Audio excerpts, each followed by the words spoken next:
You are Locked On Mammoth, your daily podcast on the Utah Mammoth, part of the Locked On Podcast Network, your team every day. Well, hello, everyone. Welcome into a very special live edition of Locked On Mammoth. It's an AMA, which stands for Ask Me Anything, but in this case, it's Ask Us Anything. We're celebrating 1,500 YouTube subscribers and climbing. We really appreciate you guys being here. I'm Tom Callahan. This is Robin Leano. Robin, it's a big milestone for the show, and I actually feel like you're the person to speak to it because you have been here pretty much since the sport of hockey was invented. It's wild. No, it's crazy to think because for those that don't know, this show was a continuation of what was the Locked On Coyote show, and I did that. I was recruited back in 2020, the end of 2020, right? I started doing that, and at the time, I think we weren't on YouTube yet. Not a whole lot of people were listening to the show. There wasn't a whole lot going on. And we did get to YouTube, and I think it was some really slow growth, and not for the lack of it of trying. I feel like there's just a lot of apathy going on in Arizona. But once we got to Utah, and once this show got kicked off the ground, Tom, it is absolutely amazing seeing how much this show has grown, how much all the fans out here are appreciating what we do out here, and it's been fantastic. Yeah, the growth has been kind of nuts. I'm not going to lie. We're very proud of that, and we're very excited for it because it means just Utah fans love this team. They support this team, and that's the great part about this. So we are going to talk a little bit about our background and just how we got here in the first place. Not only that, but you can ask away with anything, talking about questions about our professional journey, or if you want to talk about hockey around the NHL, you want to ask a question about the Mammoth, that's what we're here for. We're just kind of going to hang out, have a good time this afternoon. We appreciate you guys all being here with us and looking forward to it. Robin, I gotta say, it's kind of interesting to see now yet another wave of enthusiasm now that they're the Mammoth. When it was coming to Utah, a lot of people rode that initial wave and then got on board and waited for the team to have a name. It just feels, is more settled the right term, do you think? I feel like it's more settled now that the team has its name, has its uniforms, always had the colors. I don't know. Maybe that's just me, but I feel like things are falling into place nicely here. I mean, that level of excitement, the initial burst, yes. I mean, it's settled, but what we're seeing is these fans buying in and really embracing it, which is amazing to see, right? Like there's a lot of situations. You'll see situations where things will settle and then things kind of slow down and maybe like it's like they're not going to sell out every game. But no, this I don't think this is going to be the case. I feel like it's everyone's bought in. Yeah, and they've got that new seating configuration coming in, which we could talk about that a little bit later on. Paula says, congratulations. Thank you, Paula. And when, Robin, will we be coming to Utah? That is an absolute great question to start off with. And I'll go ahead and say it right now. I've already got most of my things booked. Opening night home opener for the Utah Mammoth. This season, I will be in Salt Lake City planning a pregame show.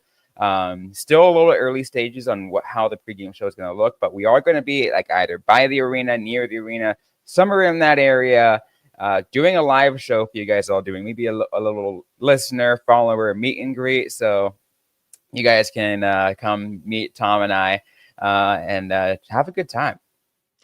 I'm looking forward to it, Robin. I know that I'll be getting out to Utah as well.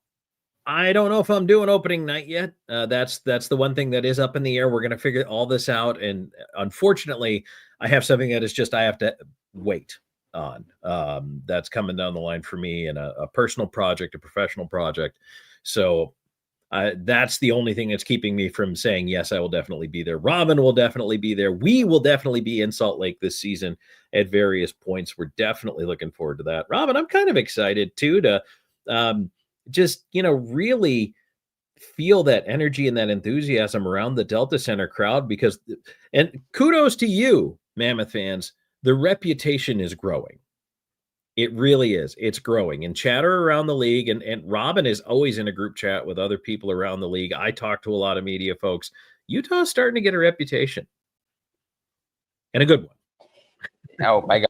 Yeah. It's a good way. No, you're right. It is a fantastic, it is great. And what we're seeing is they're slowly getting the recognition among media. I mean, there are still some fans who seem to be in their own little world who don't think the Utah's going to make the playoffs. But what's crazy to see is I'm not sure if you followed this, and I'm probably going to get to talking about a whole episode about it later, like an actual episode, Tom. But do you follow Jay Fresh on Twitter?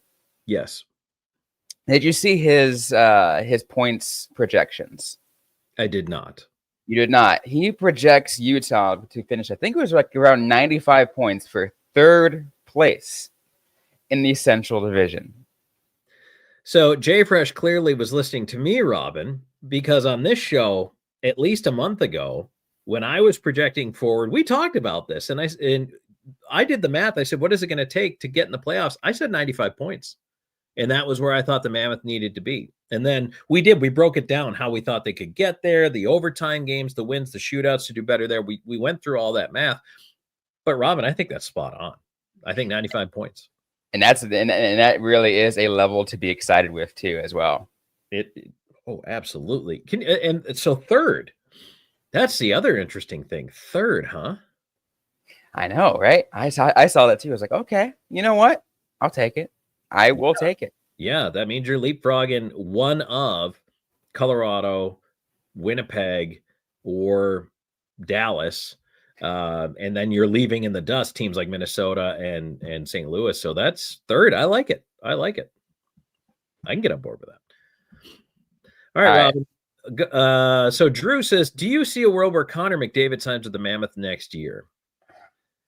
You're already shaking your head, so go ahead. It's a pipe dream. I think it would be fantastic, and I already know everyone's following social media right now. Connor McDavid seems to be in this scenario where he has a contract ending, and there seems to be some disgruntledness among fans, among media, among a lot of things, right? But here's the problem. I think when we look at on the Mammoth perspective, Utah still needs to get a long-term extension for Logan Cooley. That's gonna command a lot of money. Plus other players coming in, they're going to be getting money's coming in. I know Tisha Ginla's only on his entry-level contract. Who knows how well he progresses and how much his is going to be when his ELC is done. We have to look long-term here. And if the Mammoth sign Connor McDavid next year, if they even try to go for it, to me, I feel like that's buying in too soon. That's something, and that's not something Bill Armstrong would do. So I'm going to go devil's advocate on this one, because yes, there's a world where the Mammoth signed Connor McDavid, and the cap is projected to go up 5 million, then 5 million. Let's first of all be realistic about the price tag. What I'm hearing right now on Kirill Kaprizov, okay, who is not Connor McDavid, but let's say is a top 5 player in this league. I think that's fair. Correct. Okay. Kaprizov, there's rumors swirling that his asking price per season has been reported between $14 to $16 million a year. Okay. That's pretty stout. So do not think for a second McDavid will cost less than $16 million a year. So let's go ahead and put that out there. Okay. So you understand what the implications are of signing Connor McDavid. But do I still think it's possible? Yes. And number one, there are going to be some contracts that are coming off the books. You are still going to be relying. When you have that guy, when you have that one or maybe two rock star paid type of players, where you make up the difference is in your ELCs, because you have to pare all that money back, right, to get to the cap. And so that's where I think Utah is set up well for their ELCs that'll be coming on board in the next couple of years. I think you could have both of the Russians coming on. I think you could have Lamoureux coming on. I think you could have Iginla coming on. I think you could have I don't know about Denoye, but maybe Denoye. And I'm projecting, I'm talking 2, 3, 4 years down the road. And other players. Like your ELCs are where you need to claw that money back. You need those players on their rookie, and ELC stands for entry level contract. Those players on an ELC need to be producing at a pretty good rate. I think that Utah's cabinet is pretty well stocked. So I believe that, yes, they can get the production they need out of players on ELCs to be able to afford McDavid in the long term. Now, you're right. Cooley's extension is still coming. They could sign him right now and afford him under the cap currently as it is. So keep that in mind. Cooley will get done. That's not even going to be a problem. Here's the other thing, though. The argument, people say, well, he's not going to leave Edmonton or any of that. I can't see him going anywhere else. Let me say this. If anybody's an NFL person, this is a very immediate and recent example.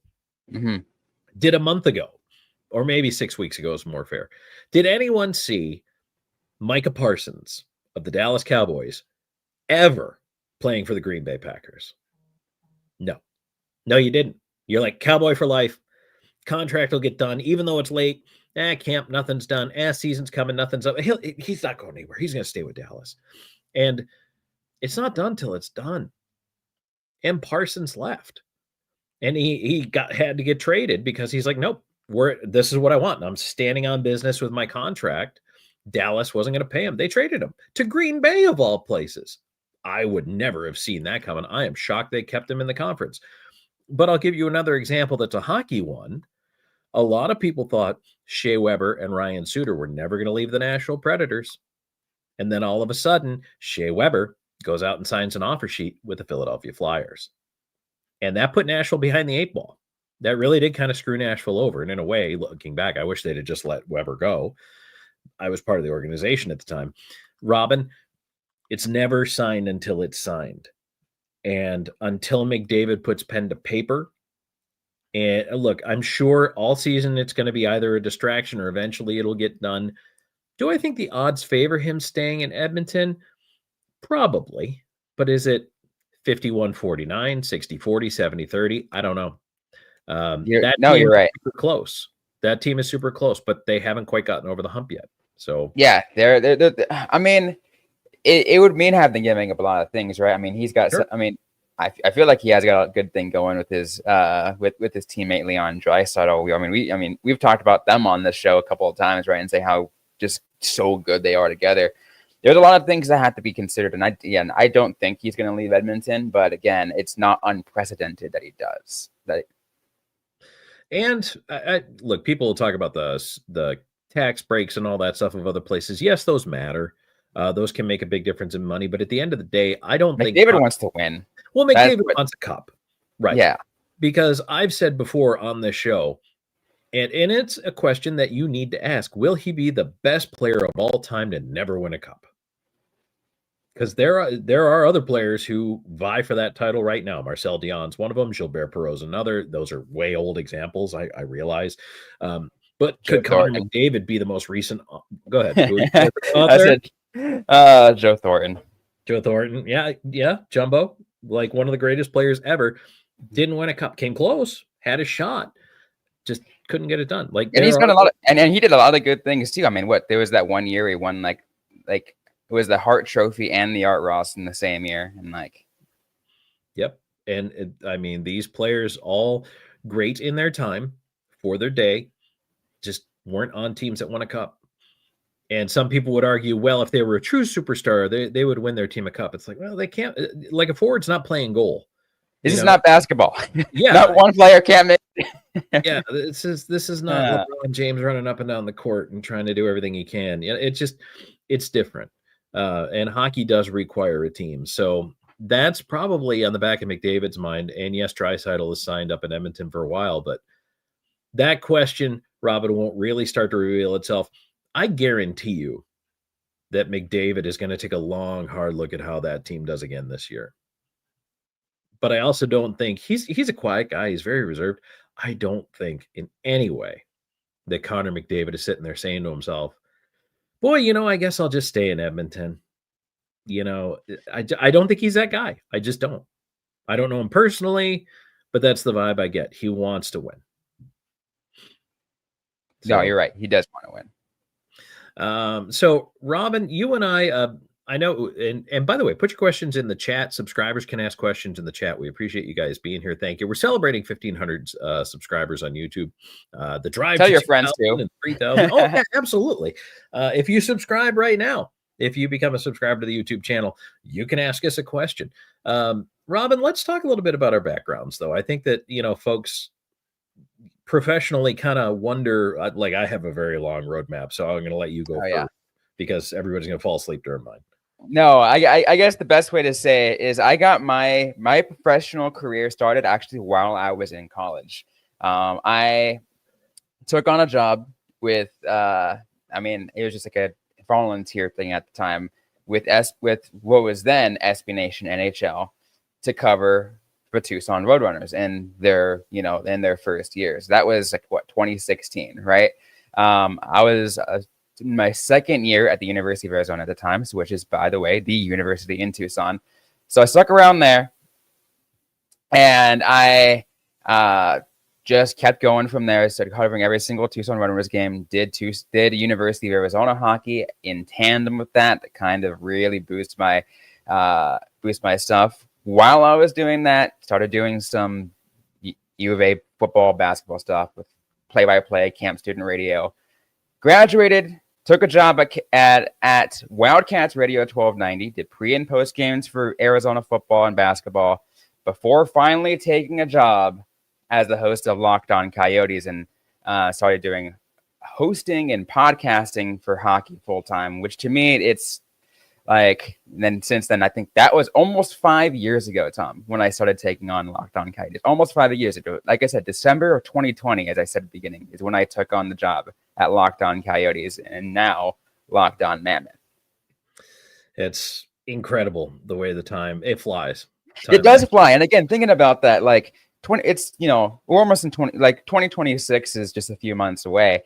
And to think about that, as I said, I began in 2016, my professional career. I have been covering professional hockey for almost 10 years, and I'm not even 30 yet. So, yeah, that's something. It's a heck of a roadmap. I actually just hit my unofficial. I don't know.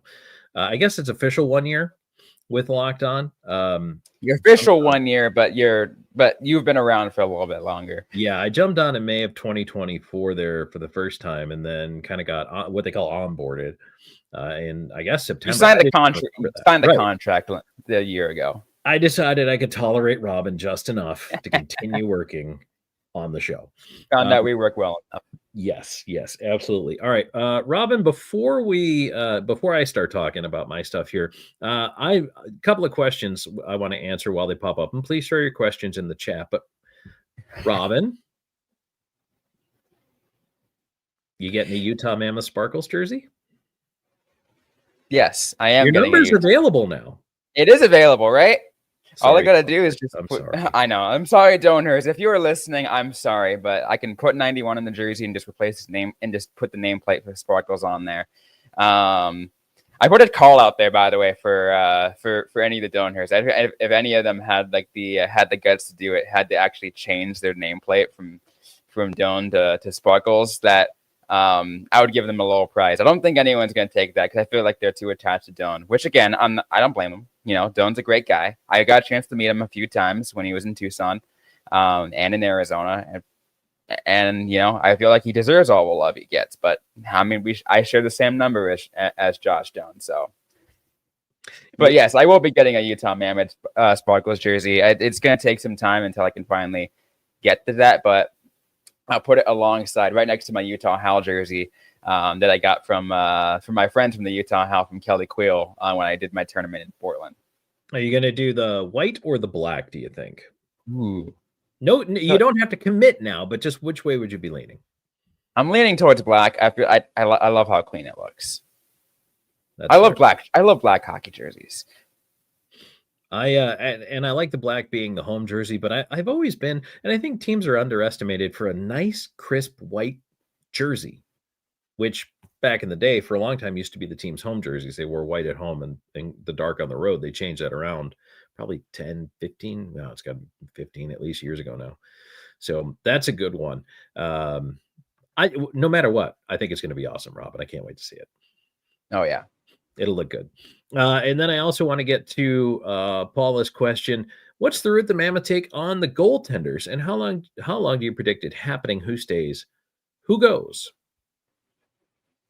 It's a great question, and something we've been debating for a while, right? We've been talking about it ever since Connor Ingram was cleared the return from the player assistance program. And I don't think Tom and I really came to a full agreement on what ends up happening. I don't think we will really anytime soon. We still have to see both of them actually on the ice, both Connor Ingram and Vitek Vanacek, to see how it goes. Veggie's their guy, at least for now. He's their guy, so I don't see that the issue. It's past that, and then even beyond that, Tom. I mean, there's the other questions too, is because the question too of how long you predict it happening too. Because again, this can go, the whole system goes so deep that like it goes well beyond just our a basic understanding. So I can make some guarantees here. Number one, this dilemma will be solved by the trade deadline. I guarantee that. Number two, I guarantee one of the three of them will be traded. I guarantee that, because you're not going to have three capable NHL goaltenders on your roster for the long term, because, and it's not because Utah might not want them, other teams will come calling. Teams will decide they need a goaltender. They may ask about either. Actually, they'll probably ask about all three. If Veg is looking lights out, you may say, "Hey, which one of your goaltenders is available?" And it's not going to be Veg, obviously, but Ingram might be available. Vanacek might be available. What it really is going to hinge on, and this is why it's going to be a tough question to answer early, because I don't think you can judge Ingram more than maybe like to half your judgment on camp or preseason or even the early part of the regular season. I think you need to give Connor Ingram time to round into form, into shape, and then again, see how the rigors of a hockey season get handled. So that is important. That said, there is only one net. So how are we going to divvy the starts? And we've obviously seen Andre Tourigny will ride Veg until he drops. So this is going to be really the big question. They need to showcase their goaltenders, especially the two backups. It's just how are they going to do it? So it might take longer as part of the answer to the question. I think it's going to take a little while to sort itself out. I really do. I don't think this is something that happens right away, but I guarantee it's done. They got to get some actual game time, right? Yeah. Especially Ingram. Ingram is the one that really needs the actual game time. Yep. And remember, they started last year in a rotation with the goaltenders for the most part until they figured it out. So I don't know. And of course, this is all barring things like injury, because you can never predict those things. So that could completely change the equation. But I honestly think, Robin, that this is what we're looking at. Is it's going to take some time, at least until maybe December, Christmas-ish, but definitely by the trade deadline. And yeah, I think one of them ends up getting traded. They're both only on 1-year deals. They're both very affordable goaltenders, Ingram and Vanacek. I think one of them ends up going someplace. Yeah, I mean, if anything, too, someone projected the idea of that like one could clear waivers. That's taking a risk, right? If you want to stash one in Tucson, but that doesn't do them any good, really. It doesn't do that goalie any good to stash them in Tucson, really, and B, like that you're also risking losing them for nothing. Right. Yeah, that's the other thing too. Is both of them could be gone this summer, depending on how the experience is for either one of them. And again, Utah really likes Vanacek and what he can bring to the table. They already know Ingram and they like him and what he brings to the table. So yeah, it's going to be a battle, and hopefully it's one on merit. That's something to look forward to as well. Okay, Drew, have we considered inviting players or team staff as guests on the show? Well, absolutely, we have. Yeah. And we're working on it. There's a lot of things that need to happen for us to get in contact with those guys. We're like, I mean, we have the contact info with media relations and everything. It needs to work with a schedule. I think we can get it done. We really can get it done. And what we're hoping is to get a lot more of that this season. Yeah. Yeah, absolutely. And it really, I mean, the team decides, how they're gonna meet all that out. And some outlets take priority, like for instance, the flagship radio station, like they're going to get priority on guests. And as a matter of fact, it's probably written in the contract that they have to have coach on once a week. They get player guests on these certain dates and times. So that's contractually they're obligated to do that. We don't have that advantage, unfortunately. So we work to get what we can. But we've been getting a better relationship with the team. Like we're around. We do we do enough shows. They know who we are now a lot more, especially because of how much we've been growing and how well you guys have been supporting us. They know who we are. So I think it's going to make it a lot easier for us to be able to get that kind of access for you guys. That's important to note. As Robin says, the more our subscriber count and our download count and all those numbers go up, the more it legitimizes what we're doing here. It's not that it was a bad show when we had, 800 followers. That's not the case. It's just that more people are discovering us. And for whatever reason, well, I know what the reason is, Robin. It's because the powers that be with a hockey team, any hockey team, don't take the time to watch every show. They're not going to sit down and rate and evaluate every blog, every show, every podcast. They just don't have time for that. So I love it when coaches do a callback though. Like I think there was and this is a little callback to give you an example of some of the work that I've done. This is before I started podcasting, when I was just a writer for SB Nation, and I was asking then head coach of the Tucson Roadrunners, Mike Van Ryn, a question. It was something that was a bit of a callback to something he had said earlier in the season where he really ripped into the reps. And I published everything he said on my thing. And I asked him again. He's like, I'm not going to get in trouble again. I've already gotten in trouble. He even kind of pointed out the fact that I published it. And I'm like, I mean, you told me you didn't care at the time. So I wanted to see this time. So he he read my stuff, and so players, coaches, they will read your stuff, and even those managers, they will read your stuff. Just not all the time. Just occasionally, I love it when you get those kind of callbacks, like, oh, so you actually do see my stuff. I have a funny story about that. Back during the pandemic, I was the editor-in-chief of a website that covered Vegas. And everything that was going on with the goalie drama, Marc-Andre Fleury, Robin Lehner, all of that stuff. And I was highly critical of them trading for Lehner in the first place. So, and then it just kind of went from there. And look, I'm a goaltender by trade too. Like, I started playing when I was 5 years old. Okay. I'm a goalie. I'm sympathetic to the position. I have a union card. But that said, the funniest thing happened, Robin, one time in my comment section. None other than Robin Lehner dropped by to tell me exactly what he thought of my opinion. And I thought that was pretty funny. So I'm like, well, must be doing something right if this guy's reading my stuff and has been triggered to the point where he wants to comment about it. Some players will say they don't read stuff, but they do. They do. Some of them do. Yeah, for sure. Marshall says, hello, how are you? How about a crossover with David Locke? Not to say I haven't thought about it. It would also take some planning. One thing I will say, I mean, yes, David Locke is Mr. Locked On. He is the founder of the Locked On Podcast Network. But he also does just really, he focuses on the Utah Jazz. We'd have to find out a reason for it to work, and I'm thinking of plans, and it's there are ideas out there. It takes a lot, and David's a really busy man. Yeah, he does have a lot going on. I would love so Bearman, to answer your question. Yeah, we would like to, and that's something maybe we can explore down the road here, and maybe we'll just find a time where we can all sit down. But between the Jazz and the Mammoth, that might be an interesting thing to try to get done. Yeah, I mean, one thing I could think of and something I thought of is, I mean, the two teams share an owner. You can kind of talk about what the organization, what SEG, is actually doing for for just sports in Utah, not just hockey, but sports.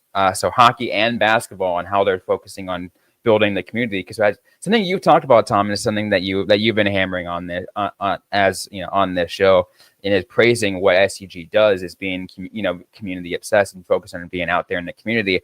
That's something that we can kind of agree on and really get together on when it comes to talking about David Locke. But again, there's a lot of other things that would need to be done. And yeah, Chris, that would be a fun crossover. I think I've occasionally will be in a tiny little text chat with David Locke, but that's to the extent of what I can do. Like I said, he's busy. Yeah, absolutely.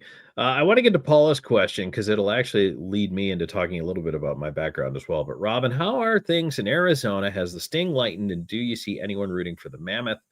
Are either of us wearing Utah gear in public? So it's I'll say this. There are, I want to say, 3 factions. Like, I feel like Arizona's been split into 3 factions.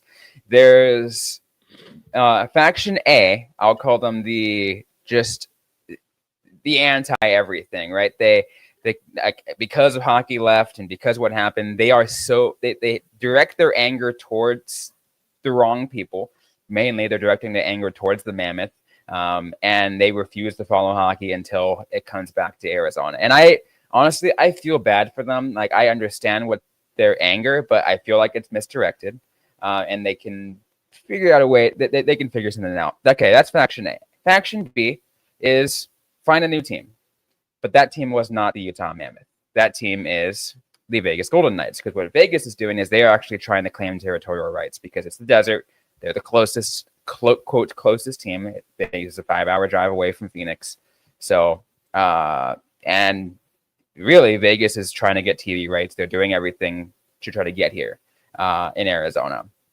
And then there's faction C, the ones that are so emotionally connected to these players that they're like, I'm not gonna just dump and stop being a hockey fan just because I'm going to follow the Utah Mammoth. And I see people. I have a friend of mine who has a Utah Mammoth hat, and I see a lot of Utah Mammoth gear out there, or Utah Hockey Club gear.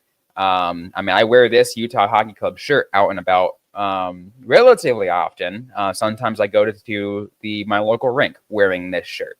And so I'll get some comments on it. They're like, "Oh, really?" And then I'm like, "Hey, don't hate on it. Like, they're just still the same players. Come on." So I do not own a stitch of Utah branded gear. I have a little bit different background, and this is why I want to explain this, is I have worked for so many different organizations and so many different affiliates of organizations. I hate to say this, but in a way, it has driven my ability to be a fan from me, because you end up having to root for so many different teams and so many different entities. You root for who pays you, quite frankly, at the end of the day. That's an interesting thing I'm gonna point out there. By the way, that very thing that Tom just said is something that Tom told me when I first met Tom Callahan in Tucson Arena. I was having a conversation with them because I asked about his background, and he told me that. He's like, "Well, you become a fan of the team that pays you," and I'm like, "Yeah, that's fair." Yeah, I mean, before I was doing play-by-play for the Nashville Predators, I didn't root for Nashville, but the 5 years I was there calling games for them, that was my favorite team.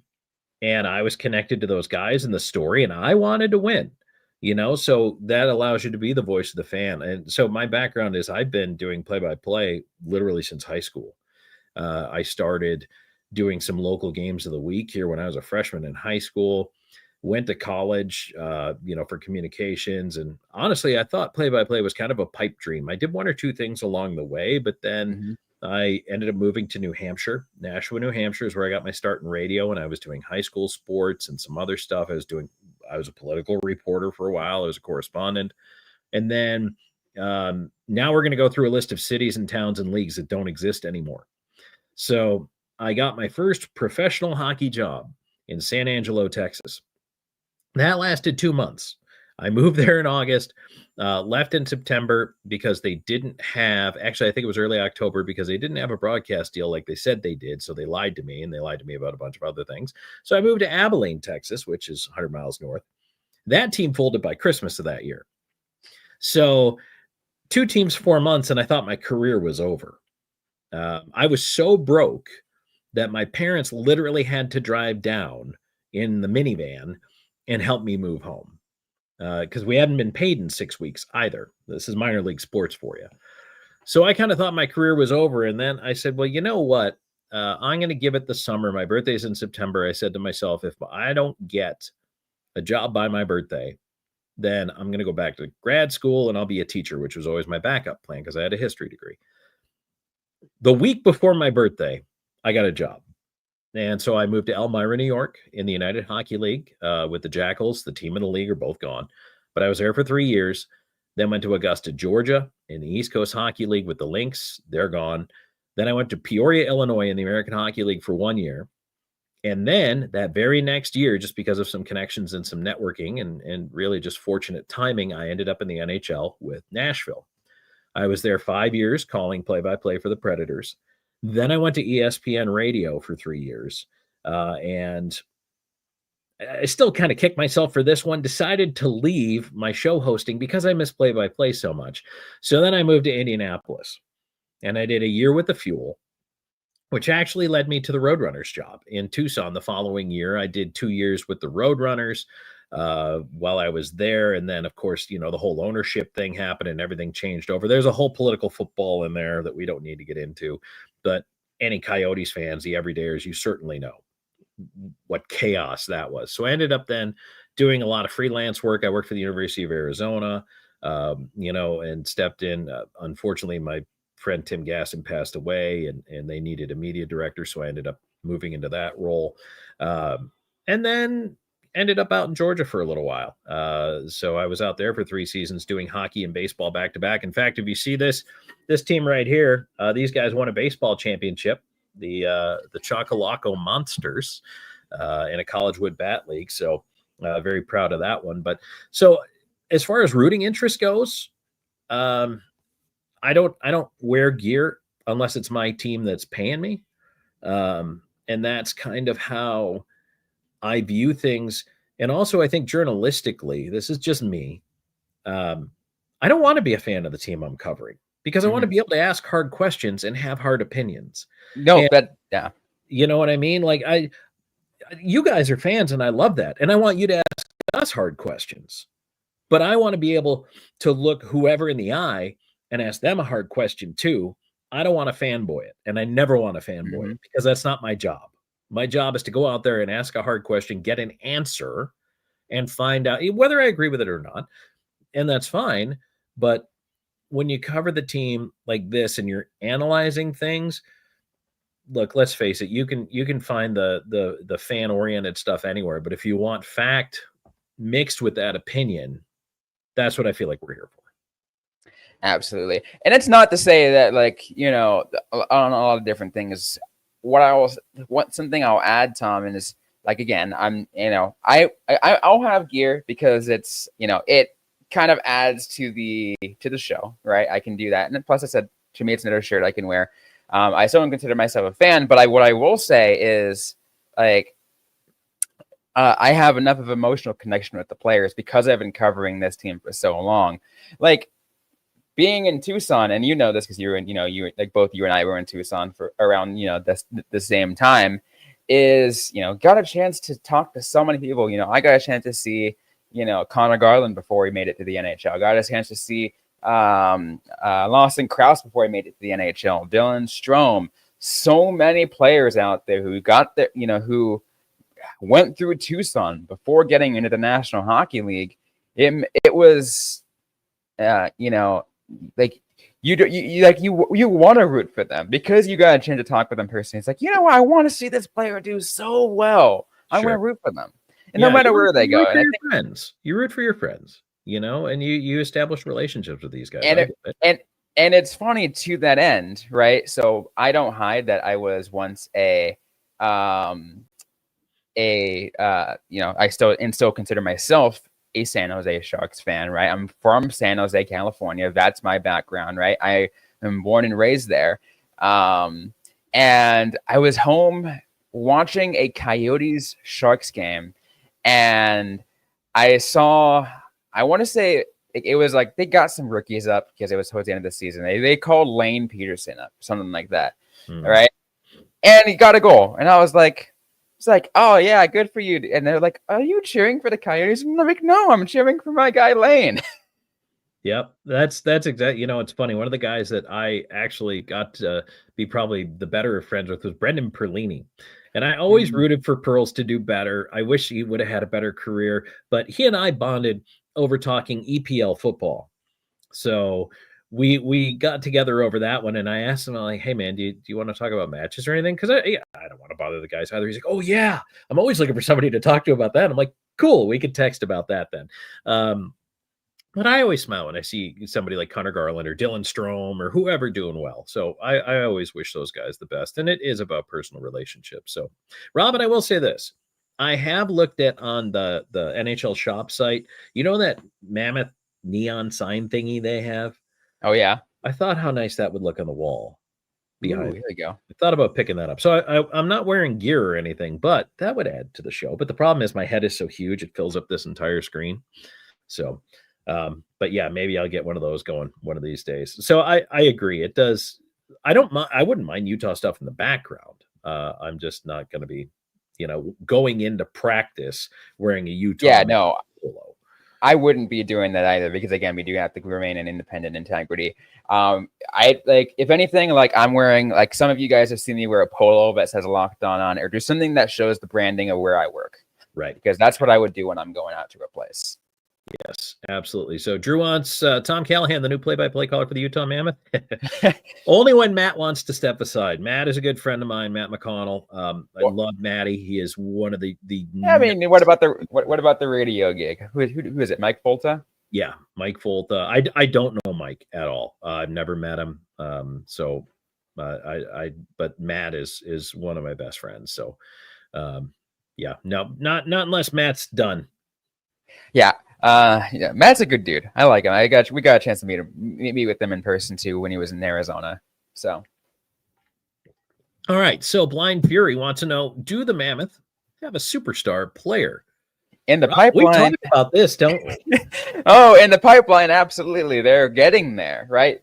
Not quite, but they are getting there. Logan Cooley, superstar stealing potential, right? Clayton Keller, I feel like could be like superstar adjacent, right? I mean, he was a Captain America. He can be 90-point player for a couple of seasons, right?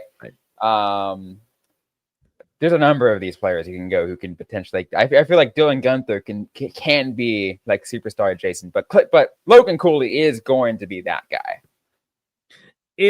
Look at what Russ Cohen said yesterday, who was on our Friday episode there. If you missed it, Russ had a great chat with us talking about TJ Ginla, but he pointed out that maybe the quietest 90-point season ever of all time. Somehow, how do you fly? Very underappreciated? How do you fly under the radar with 90 points? I don't know, but and I think. First of all, this is a whole other discussion about how I think the Utah Mammoth are underappreciated, okay, and under-recognized for the talent on this roster, how deep this team is, both on the ice now and in the prospect pool, as Robin talked about. Superstars are coming. Logan Cooley will be a superstar, but I think Dylan Gunther is going to be a guy who can challenge for a superstar. I don't know. We'll see what JJ Peterka turns out to be, but Robin, as you like to point out, I mean, it all starts with Captain America, right? Mm-hmm. It all starts with them, and here's the thing. Yeah, you mentioned all that, and it's amazing how underappreciated he is and how under the radar he'll fly, and that's why we've talked about this at length of how Clayton Keller being snubbed from Team USA in the Four Nations was the biggest snub and the biggest mistake that a team could have ever made. Keller could be a 100-point guy this year. Absolutely. I mean, and we all know he's got his eyes set on Milano Cortina, right? He wants to be there. He wants to represent Team USA in the Winter Olympics this next February. I don't think he's going to be captain again. I mean, it was great that he have him as Captain America. Man, who knows? Maybe he could. It really depends on who's the head coach and general manager. So. Robin, I want to cover this again because Down to Funko said, hope you guys can make it out there. So want to talk about our plans for that once again. Yeah, opening night. There's plans for the very least a meet and greet, possibly a live show, and that may depend on Tom's schedule. Robin is already committed. So, oh yeah, I got my hotel booked and everything. Yeah, so there will be an appearance. It's just what kind of appearance, where will it be, and all of that. We're working on the particulars right now. Here's the other thing. We at Locked On, we really do have to go through the umbrella. So there is an NHL channel manager. That person has to handle a lot of that stuff for us. Mm-hmm. So it's not like Robin or I can just call up, Bob's Pizza and be like, hey, Bob, can we come out and hang out at your place? You got to go. You got to go through that, and then they'll help us get through local sales to kind of get to get something done as well, for like sponsorship deals, anything like that. It's a long process, and that's why we're starting now and all the whole planning things. And I guess we don't have anything confirmed, but I will say this: if any of you guys are business owners, or any of you guys are or like know of anyone who would love to be that, like point them our way, and then we can go ahead and get the get the ball rolling and get you guys connected to our sales team so we can get something going, because I feel like that would be really, really fun. I'm just going to throw this up here and say yes. Yes, I will gladly take one. Yes, absolutely. So very cool. Thank you. You know what? I saw a question earlier. Chris, you were talking about sister franchises, what they do for the community. Can you clarify what you mean by sister franchises? I assume you mean minor league affiliates, but throw a comment in there, clarify that if you don't mind for us a little bit. So here's another one about speaking of minor league affiliates from Paula. The Roadrunners probably not ending up in Utah, and no, they're probably not. I could tell you where they're going, and they're probably going next year. But could there be a team in the Maverick Center across town, or maybe even sharing some Delta Center ice? It'd be interesting. With the Grizzlies leaving, that's Utah. I know it's all sad. A lot of you guys are Grizzlies fans. You may be Grizzlies season ticket holders.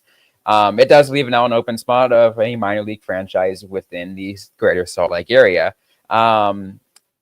It would be interesting to see. I don't imagine it would be sharing with Delta Center. Maybe Maverick Center. Who knows? Maybe there could be like a small little bowl that could be housed in the new practice facility they're opening. That's what some teams have ended up doing, right? The practice facility also is the home of the minor league affiliate, whatever it might be. I can see a possibility there. It will take some time for that to happen because, again, the Grizzlies need to leave, and they need to kind of wait for the dust to settle after all of that. The Roadrunners aren't going there. And as you mentioned, you also say that they're not going to go in. They're going to end up in Nevada. It's very sad, but. Yep. Marijuelo's building an arena there. That's where they're going to go. So as soon as that arena is done and they could put ice in it, the Roadrunners are leaving Tucson. And it's unfortunate, but it's a political reality. It is not a reflection on the sports fandom of Tucson Roadrunners fans. Because the city of Reno is paying for that renovation to that arena. Yeah. So I'm pretty upset for Tucson. I mean, that's a place. Because Tucson, and what's amazing is because Tucson embraced the team, and I think the Roadrunners embraced the culture that Tucson has, right? Because Tucson's got a very unique culture, by the way. For those that are unacquainted, maybe you're all in Utah, and you think of Arizona as just Phoenix. Tucson is its own culture outside of Phoenix. It's very very in tune with its Mexican and indigenous roots, right? There's a lot of the Hana Altham, which it's one of the local tribes nearby, Pasco Yaqui also nearby, as well as the Mexican roots. They really tie into that. That's why Tucson actually has one of the largest Day of the Dead festivals in North America. And if you're a big food person, Tucson is absolutely a sleeper food city. It is a sleeper food city. Like, there are so many good restaurants, and they're places you might not ever think would be good. Holy cow. Tucson is actually really good for food. So just throwing one of my favorite places. Sometimes I will take the 90-minute drive, 90 minutes to 2 hours, depending on traffic and depending on where in the valley I'm currently at, to Tucson just to get myself something of food that I'm craving from there. Sometimes it's their Asian noodles place. There's a really good Asian noodles place in Tucson. But there's a lot of really good everything in Tucson, in my opinion. You can pretty much find correct. what you're looking for. Although me being a Buffalo native, I still like to make my chicken wings at home.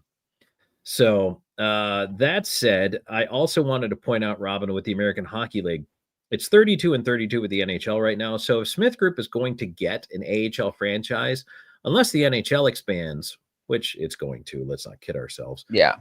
Then once they do, if they go to 33 or 34, the AHL will try to follow suit. But Smith Group would need to buy an existing franchise while it's at 32. And here's what, and that's where the main issue arises, because the Tucson Roadrunners, again being owned by the Alex Morello Group,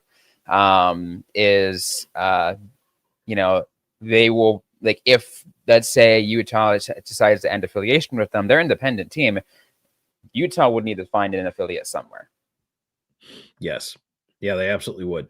They'll have to find, and some teams can share, some teams end up not having an affiliate. We talked about this with the ECHL idea, with the end of the Allen Americans agreement and all that. They don't need an ECHL affiliate, but your American League team's pretty important, because that's wasn't there like, I think it was a while, it was not too long ago, when the Chicago Wolves were an independent team, but they had some kind of sharing agreement with the Vegas Golden Knights, as well as I want to say the St. Louis Blues. Well, let me say this. The Wolves are always independent because they are owned independently of any NHL interest, and they do sign agreements to bring players in. But the Wolves have always been an independent team. It's kind of an unusual thing. But the Wolves run it like it's an NHL franchise there. Here's the thing, and Robin, this is a great point, because the Wolves will bring people in, but just because they're primarily with St. Louis players doesn't mean that they wouldn't take a few from Utah or a few from Calgary. They want to put the best team on the ice. They don't care about the cost. They spend. They want to win. They put on a great show at the Rosemont Horizon, or whatever the building's called now. It's just the way they do business there. But that said, yes, you could put potentially a couple of players in, 2-3 different places. But what does that do for your development? Wouldn't you rather have your coach, your player development process, all of that? The answer is yes, you would. And so that's not ideal. You want to make sure that you have some say, or most of the say, in the process. You don't want to be at the mercy of, somebody else's coaching hires, and they're not learning your system then. They're not learning your culture. They're not a part of that. Yeah, absolutely. I'm still wondering. I think I've been trying to think in my head what the Roadrunners end up being named should they move to Reno. I mean, there used to be a team in Reno called the Aces. Actually, I think their baseball teams. They're a baseball team. Is the Aces? Yeah. So yeah, I can't tell you the last time I remember Reno having a hockey team, but if they did, so. And what's crazy is now that, there's a ECHL team in I want to say State Line, Nevada, so which is the Tahoe Night Monsters, which is the ECHL affiliate now of the you guessed it, the Vegas Golden Knights. Right. Exactly. I'm still so upset, and this is a whole other side comment. I'm still so upset that the AHL team didn't end up getting named the Silver Squires. I don't know what to tell you, Robin. I see where you're going. I like it. It would have been great. And then the ECHL team, you could have gone something else. I don't know. Like you could have gone like that. That one doesn't really matter. It's the AHL and the Bronze Stable Boys. I mean, at that point, you're the Bronze Surfs. You're going way down the line. No, but you see that? Yes, I was gonna say you're going too far down at that point. At that point, the ECHL team can be whatever. Yeah. But here's a good one from Bitterman. Does Liam O'Brien stay with the team this year? Yeah, that's a good, I'd say that's a really good question. And then I feel like the fans want me to say yes, and I don't want to say yes, but again, I don't know. I think there's a couple things that can happen. I mean, Utah is so stacked this year. There's a lot of things going on in the depth. What Utah's did, is they brought in another couple other guys who can be like agitators, who can kind of be guys to kind of rough it up, but still also play. Brandon Tanev, of course, coming to mind. He's that kind of player. What's going to end up happening is Liam O'Brien will need to give them a reason not to have him leave the team. So here's my answer to that question is, Robin, I felt last year, just anecdotally, when Liam O'Brien played, they were a better team. And you remember that long stretch of the season where he was in the press box and he was a healthy scratch and they were struggling. The team was struggling. They struggled a little bit before when he was on the ice, and then they scratched him and they kept him out for a while. And I didn't think he was the problem. Okay, let's say that. When he got back in, they got a lot better. I think the energy was up. The enthusiasm was up. He was playing his game, which is going out there, crash and bang, try to force turnovers, make things happen, and make the other team look over their shoulder. Whenever you're on the ice, Liam O'Brien, the other team needs to feel it. So as long as they are better when he's on the ice than when he's not on the ice, he's a valuable piece of the team. As you point out, what does a player like Tanev mean for him?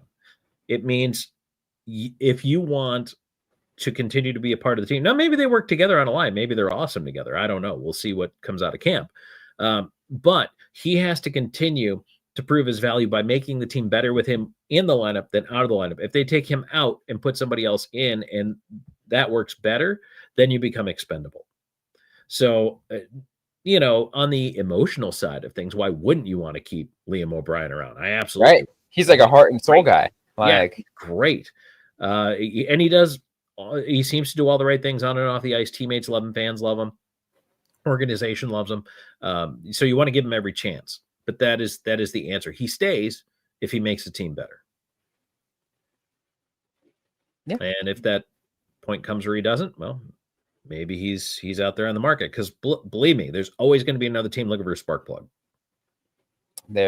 Certainly. Everyone needs those kind of guys who can just rough it up and be just tough out there. And that part's not going away. Fighting's not going away in the NHL. A lot of people say it's phasing itself out. It kind of is. But as long as you have a game where grown men are carrying sticks and sometimes swing them in anger, you will have fighting. Yeah. It'll happen. Yeah. And it's crazy too how I remember I had so many friends who, when they found out I play hockey or I cover hockey, like, all the fights. And I'm like, in the NHL level, it doesn't happen as often. And it does still happen, but not as often as you think. If you want to talk about a place where fighting tends to happen a lot, I'm sure, Tom, I mean, you were just in a place where I'm sure it happened a lot more often. You know what? Some of the lower minor leagues, and I'll go all the way back to my Western Professional Hockey League days when I was in Texas. Holy cow, that was the entertainment. They loved that. I mean, entire teams, and even in the United Hockey League back in the day, entire teams of tough guys. You knew there was going to be a line brawl off of some of the face-offs just because the teams didn't like each other. And that's the way it was, and the fans loved it. They loved the rough and tumble and the fighting and all that. How was it in the Fed? In the Fed, it was still fans still love the fighting. And I think a lot of fans do, but here's the thing. At that level, and this is the one thing I didn't like about it, and this is one of the reasons why I think people want to see it gone. It was because there were players who would try to injure other players and would take advantage of those other players. They would deliver, whether it's straight up bounty hunting. Correct. Trying to take out other teams' players, and all the guy on the other team is basically a thug or a goon. Now that's a proper application of the term. In today's NHL, you can't just be a fighter. You've got to be able to skate. You've got to be able to play in all zones. You've got to be able to hit. And if you're good with your fists, now that's a bonus. Whereas it used to be, that was your role. So, yeah, the game has changed there, but there are still those guys where their only role is to fight in those low minors. And the fans love it. Don't get me wrong. The fans love it. But what you hate to see is those guys often are the players who also have the predisposition, let's say, to go after other players and try to injure them. And nobody wants that. I mean, even the guys on your own team don't like that guy in the locker room. I can tell you that. That's fair. So I'd like to see that not in the game anymore. Car wash. So with Ingram back, so Veg will no longer be starting goalie, or will it be Ingram, or will they trade Ingram because I like Veg as a starting goaltender? That's fair. Veg is being paid to be the starter. Veg he's is their guy. the starter. Yeah, he is their guy. Ingram's fighting for the backup spot. You talked about this earlier. Ingram's fighting for the backup spot. He will need to beat out Vitek Vanacek, but there's, it's gonna be a fun fight to watch. I mean, if you are, anything into goaltending battles, watch this preseason and watch as the season unwinds, because it will be a battle. And it's going to take a while. This is not something that's going to sort itself out right away. This is not an answer we're going to have. Well, we will have an answer out of training camp, but not the answer, if you understand what I'm saying. Like, I fully expect Vanacek to be the backup to start the season while Ingram really kind of gets his feet back under him, or his skates back under him. But we'll have a better idea of the answer between Christmas and the trade deadline, and that's when we will see this settled. Absolutely. As a reminder, everyone, go ahead and ask us any question you have. And once again, this is our Ask Us Anything. We're celebrating 1,500 subscribers on YouTube. We want to thank you guys once again for all the support you guys have been giving us. And this is why we're doing this. And this is just a precursor, by the way. When someone asked about us going to Utah, the meet and greet in Utah for opening night, at least, as we talked about already, where I'm definitely going to be there. Tom is still working some things out on his end, whether or not he will be, but I'm hoping he does join us. But it's going to be a meet and greet, and I think that's going to be a little bigger event, and hoping that that turns out a lot better too as well. Yeah, looking forward to that for sure. And as soon as we get all that announced, we'll let you know. And if you're not following us on socials right now, by the way, please do. We're on Facebook and X, and Twitter, or Blue Sky, Instagram. I mean, you can find us Locked On Mammoth, and Robin and I have our handles there on the screen as well. But yeah, feel free to reach out on social. Follow us there. We're going to announce the plans. All right, Paula, what do you think of Maverick? Will he be on his team? Maverick Lamoureux didn't see him at Dev Camp. Tej was there, looked good, getting a lot of buzz. Will he be on the team? Lamoureux didn't need to be at Dev Camp first and foremost. He's already got NHL minutes. He's already played at the Tucson Roadrunners after that. He didn't need to be. I mean, I feel like he looked really good, and I feel like he has potential to be a really good defenseman. I love Maverick Lamoureux, and I want to see him do more this season. I feel like it's such a stacked blue line. I don't think we will probably see him in Utah as much unless they need him. But what I'm hoping is that he spends this year in Tucson to really develop, to really find his game and hone in on what makes him good. Yeah, absolutely. And again, you remember how I talked earlier about, in a fantasy world about signing Connor McDavid, you need guys on the ELCs. Well, this is how you make room for some of those guys, is to bring up players like Maverick Lamoureux and put them in the lineup.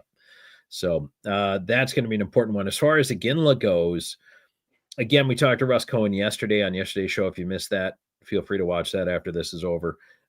He feels like Iginla's put on some weight, did a lot of training. He did a lot of VR training. Mm-hmm. And so, you know what, Robin, it's going to be interesting. I want to see Tej Iginla in NHL games that matter.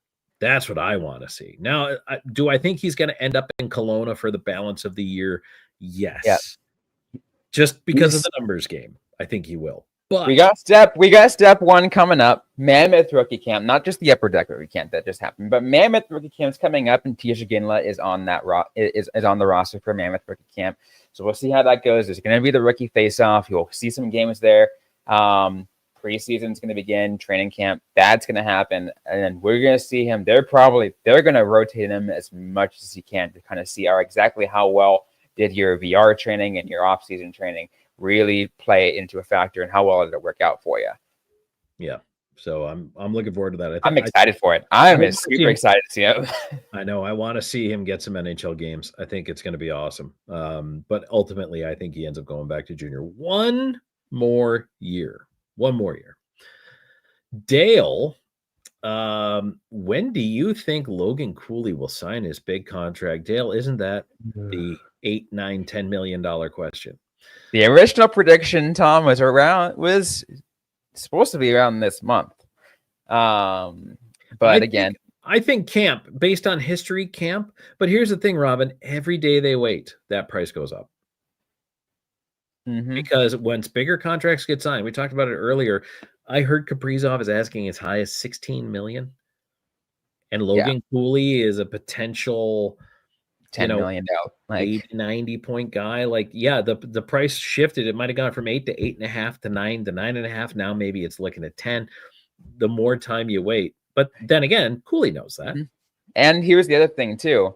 Someone said it has to be this year if the Utah Mammoth want to give him an 8-year deal. Correct. It has to be done. But before once the new CBA goes into effect. Yep, it has to be done this year. And I had someone say, "Hey, get it done." We've actually already talked about at length that we don't think a 8-year deal is in the best interest of him or the team, right? Because by the end of, like, say, a 6-year deal, he can get more money.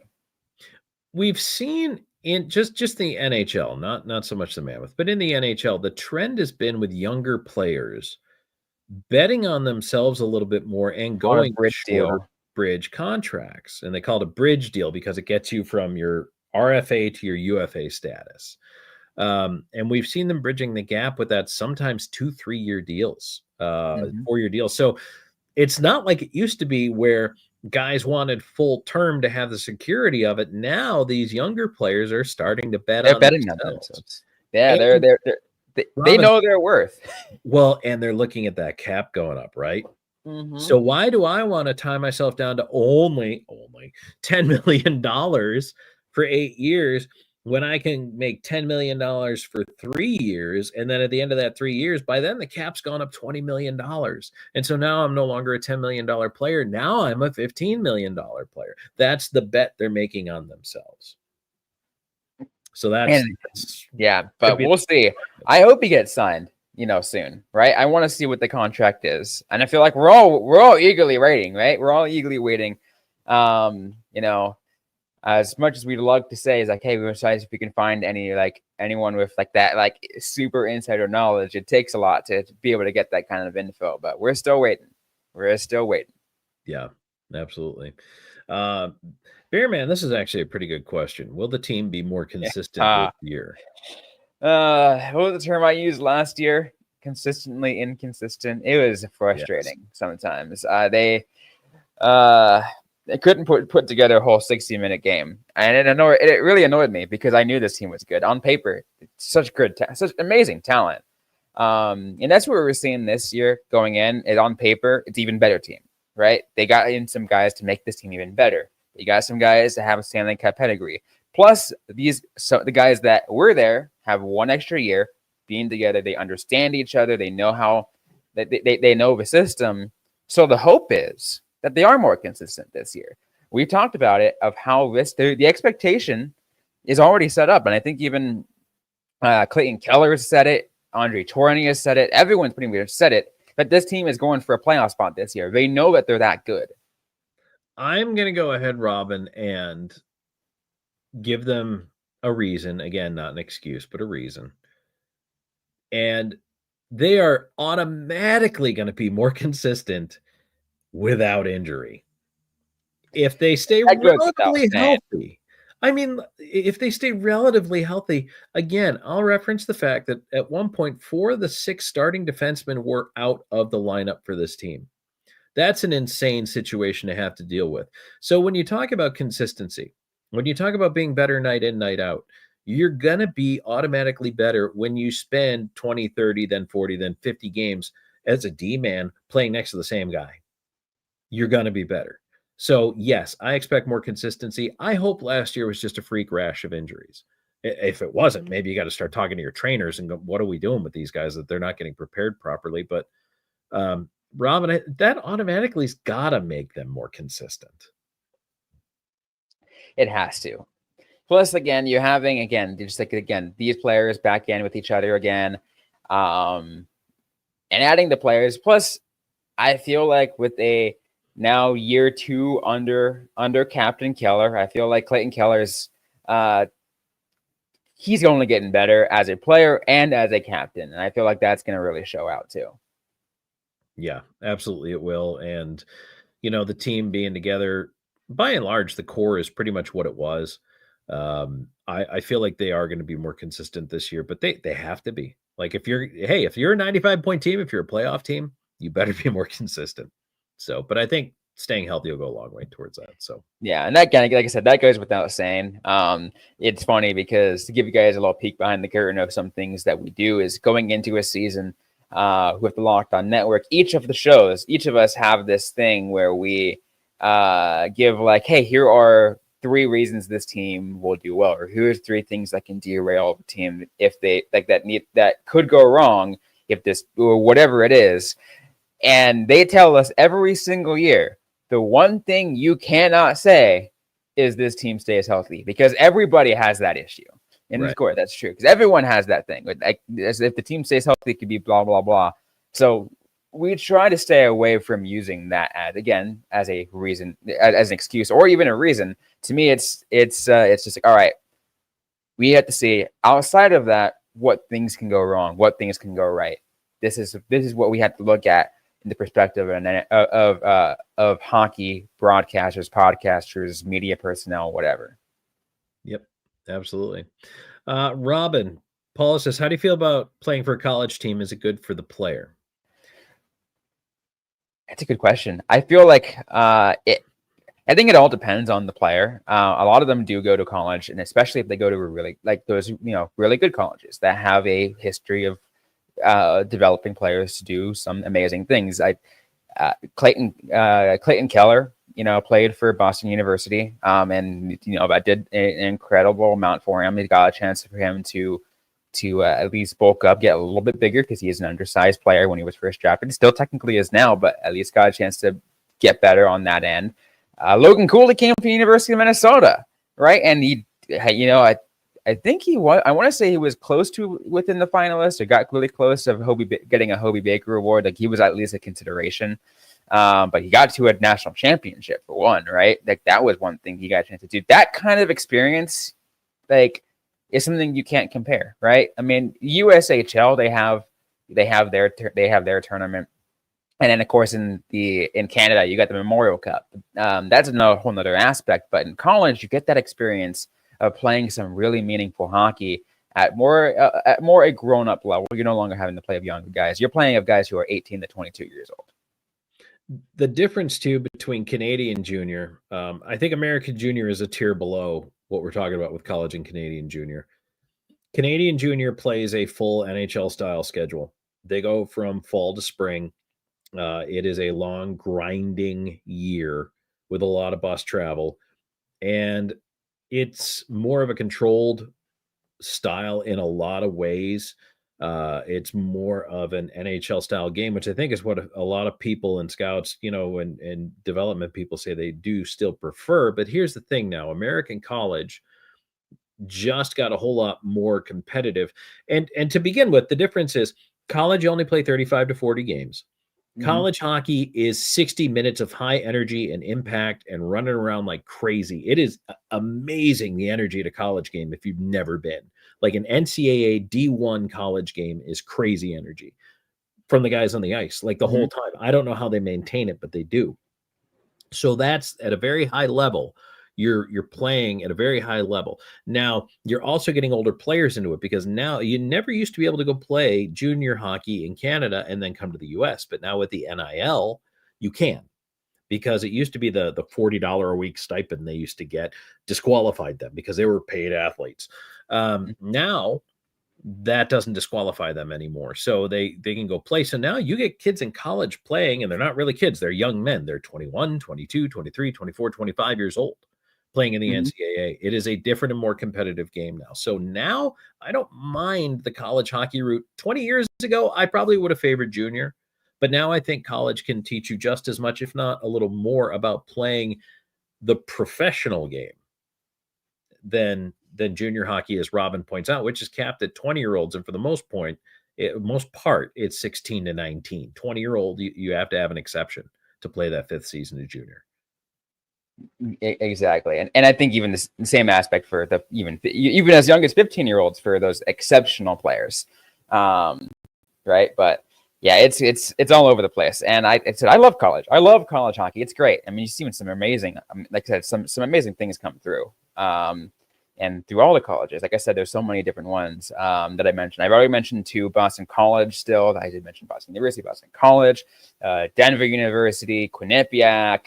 I can go through all the names of significant teams that have made an impact and have NHL players making significant impacts to this day. Wisconsin, as well, has also put out really good players. ASU is starting to get there, right? They're a new D1 college team, and they're getting there as well. So it's cool.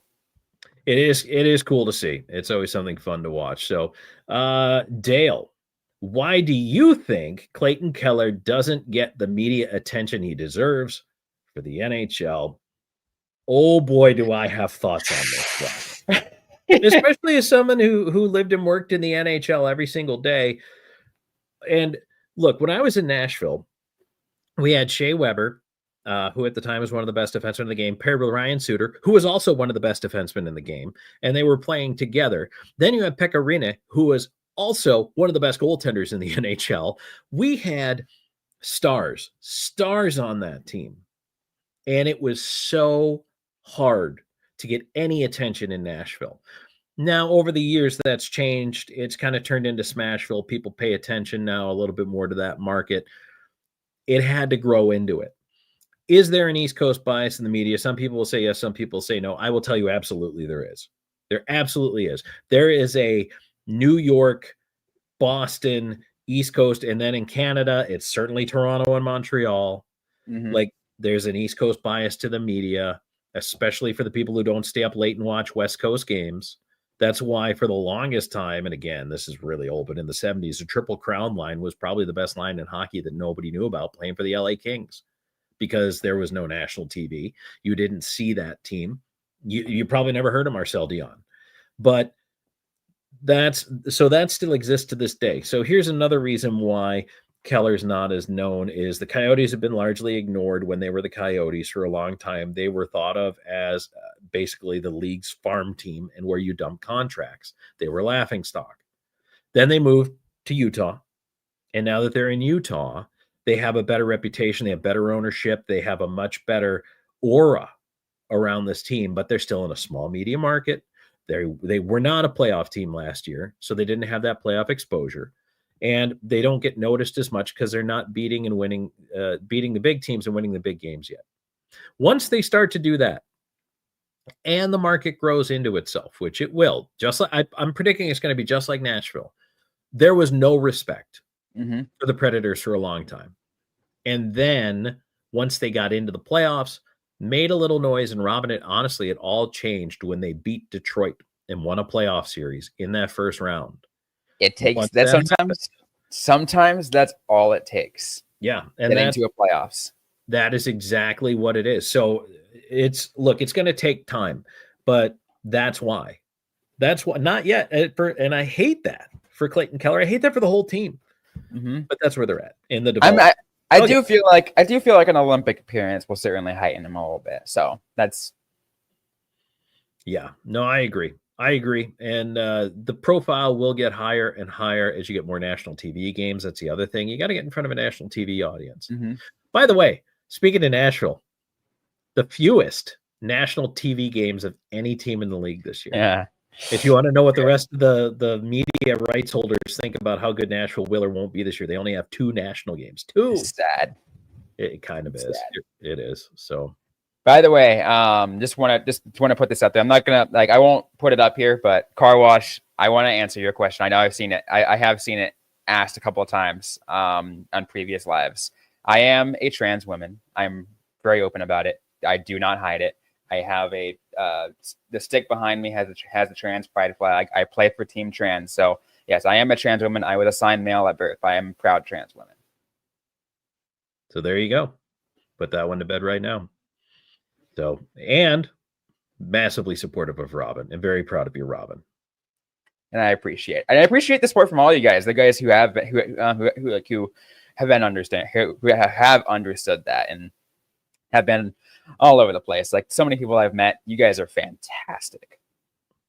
Absolutely. And we definitely appreciate that support and the love that we feel doing this show all the time. So And thank you. and what I That's and good stuff.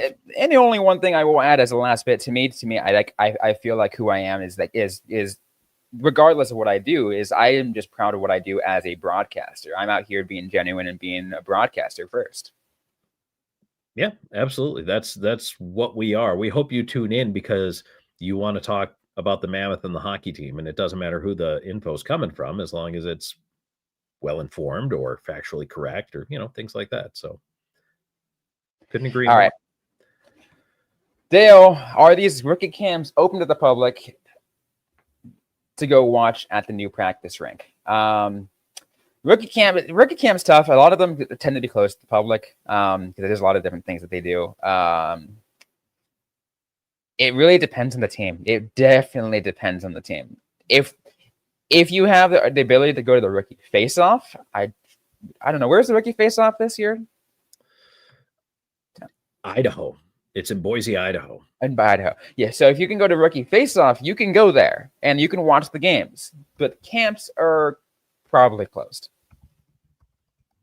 And I'm going to do a quick search here while we're doing this, Robin. But, it's funny. Like, Nashville always allowed – they had two practice rinks. One side was the open to the public side, and then the other side was the, we're not letting fans over here side. So that really depends, as Robin said, on each team. But, okay, so the rookie camp, September 12th to 14th at South Suburban Sports Complex. I'm just looking this up right now from what they had here. So on ice 10th and 11th, actually at the practice and training facility in Sandy, and then they'll finish in Colorado at the South Suburban Sports Complex. So the 10th and 11th is in Utah. So in Colorado. And I'm trying to see if they have anything, because we get press releases on this stuff. So I'm trying to see if they're saying anything about it being open to the public in this release. Yeah. I don't see anything about that. They'll probably say something within the next few days, if anything. I said, because we're getting really close. Like, it's crazy to think about. This is the last weekend without Utah Mammoth hockey. Right. Because rookie camp starts next week, then training camp, then preseason, then the season starts in about a month. Then the Stanley Cup. It's wild. I'm so excited for hockey this year. It's there's so many good storylines. I can't wait. By the way, we're going back to 5 shows a week starting next week, Monday through Friday. We have so much to talk about, not only around the league, but with the Mammoth and just everything going on. It's going to be wild. I'm so excited. So, yeah. This is a good one. I like this question. What would you say is the weakest position the team needs to beef up on? What needs work? My answer can't be yes. Sometimes I feel like it is yes. But, Robin, where do you think they need the most improvement? The most improvement. And again, to me, it's crazy to think about this. And it's something that has been in my head. I was trying to think about it. I saw the question. I had to think, things spinning in my head, gears turning. And to me, I was thinking too much about just your traditional, 5v5 lines. I almost forgot that I've always thought that the weakest problem with this team, and again, it includes position and it can be a position error as well, is how they performed on special teams. So particularly on the power play, I feel like whatever these power play lines need to figure out, just wasn't for me. You know, it was crazy. It's not like the power play was bad statistically, right? But it was bad when it needed to be clutch. Whenever they had a chance last year to tie a game, to extend a lead, or to take a lead, they didn't take advantage of the opportunity. Yeah, they did not come through. So that's a valid answer. My answer is going to be defense. Again, I understand all the injuries and stuff, but it's still unproven. It's just bad. I mean, the giveaways are bad. They're inexcusable. The breakouts are bad. It's inexcusable. This is going to feed great into Bearman's question about what should the coaches do differently this year. Systems-wise, I don't like the Mammoth system. I also don't like the fact that the defensemen weren't rogue several times last year. And I just, Yep. It's it's either the player's not executing the system or the system stinks. It's one or the other. Because if you're giving players freedom to make the choice and they're making a bad choice, you need to change the system to prevent them from making that bad choice. You need to make it simpler for them. And if that's not the problem, then the players are the problem and they've got to be coached better. And the everydayers know this specifically, as we talked about it, is when it comes to, and I mean, I don't know how many times I have said this, Tom, and I'm using Sergachev as an example, but he's not the only one that's done this, but it's been very well known that I have criticized him for doing it because he is supposed to be the best defenseman on the team. Is open ice stretch passes down the middle through neutral zone is easily going to cost us those turnovers. And there's maybe the coaching needs to be done on being able to focus on the vision, either skate it up himself or see if you can look on the play along the boards and see if the players can be available to play along the boards, because those are easier to be able to kind of to get the breakout on. And a lot of teams do that. They play along the boards for that very reason. Does it also give you a lot less room? Because if a defense reads that, then yes. But then when that happens, then you're opening up the lanes down the middle. The term that I always focus on is puck possession. If you have the puck, the other team can't score, and you can do some damage. And if you're giving the puck away, or if you're not winning the 50-50 battles to get the puck back, because those happen all the time, then your possession numbers suffer, and you're not going to be a good team. There's a reason why, and again, Corsi is a whole different thing, but Corsi is used to kind of really determine possession, because what it essentially does is essentially focus on how good a team does in the forecheck, right? Because it's focusing on how many times they shoot the puck, how often they have the puck. And yeah, I mean, so to that end, Tom, is possession matters. It really does. Yes, it is 99% of what matters in hockey. Teams, it's kind of funny, when the Chicago Blackhawks won 3 cups in 5 years, everybody focused on the offensive component of that team. Robin, no one was better at possessing the puck. No one was better on defense in the league for that stretch than the Chicago Blackhawks. And people don't realize that. They won 3 cups with incredibly average goaltending from Antti Niemi and Corey Crawford. They didn't need their goaltenders to be fantastic. They just needed them to be good enough. And that's awesome. That is awesome. That is the way you want to play the game. Colorado did the same thing. Grubauer did not have to be fantastic. He went out and signed a crazy contract and then went out and proved he didn't deserve it. Why? Because Colorado took care of its own end. They held on to the puck. They generated more chances than the other team by a large measure, and it brought them a championship. Yeah, I'm a huge puck possession guy. I 1,000,000% think that's how you win in the NHL. On paper, Robin, Wade says, what's your scale of 1 to 10? What's your confidence level in the Mammoth ability to reach playoffs? On paper, this team is a playoff team, 10. On the ice, well, there's the Yeah, exactly. 100%. I feel like we've talked about this. Where on paper it should be a 10, and I feel like the coaches have, like Andre Tourigny has said, like last year was excitement, this year is confidence, right? They need the bigger to see if they can actually make it and get into the playoffs. Clayton Keller has pretty much said what we've said, right? It's like playoffs or bust, right? It's like we need to get into the playoffs this year, or they feel like it will be a lost season. That level of confidence in the team makes me say on paper it should be a 10. And I think even in general it should be. But there are some things taking me back. And again, it has to deal with what we talked about earlier with that consistency. This team needs to kind of tighten things up on those ends, the possession that you mentioned. And if they don't do that, that number is starting to drop pretty fast. So I'm not shy about saying what I think holds them back is coaching. I've been saying that pretty much since I've been on the show. And Andre Tourigny has a chance to change my mind this year. Prove to me that I'm wrong, which is fine. Yeah. I don't mind being wrong, but prove that to me. I've said it time and time again. I love Andre Tourigny. I feel like what he's done for the team, from Coyotes to Mammoth, has been great. I feel like he's kind of helped develop a lot of young guys, but that's what he was brought in for, right? He was brought in as a rebuilding coach. At least that's been in my opinion. Maybe the team in the management or whatever will disagree with my analysis there, but I believe that that's what he was brought in because he was he was the head coach of the Ottawa 67s, which is an OHL team, an Ontario Hockey League team of the Canadian Hockey League. So like he brought in for the young guys because he understood the young guys. But now those young guys are getting older and they need to take the next step. Look, John Cooper with this roster, different results. Ooh. That's all I'm saying. We've already talked about the idea of John Cooper potentially becoming a coach on this team, especially with the connection that he has with Ryan Smith. I like to kick that rock every once in a while. I know some people think we're pipe dreaming, but you know what? If there was a connection there, you can make an argument. Yeah, no, that would be fantastic. So to give you a concrete answer, at 6.5 for me, 6.5. I want to say about 7. Yeah. Okay. I think they are a playoff team. I really do.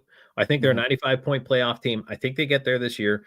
So yes, on the follow-up, Wade, it is a prove it year. This is 100% prove it year. If they don't, Robin, if they don't, keeping the coach is not acceptable. Even if they're faltering mid-season and they're out of the race and they don't look good, keeping the coach is not acceptable. These guys need to be in the mix all year, playing well. Yeah. I mean, if they're making the same mistakes this year in the last 2 years, then that I've talked about in the last 2 years, then yes, I believe it's time for coaching change. Because if they're making the same exact mistakes, then it is a coaching problem. Yeah, that's I've been riding that horse for a while. Just saying.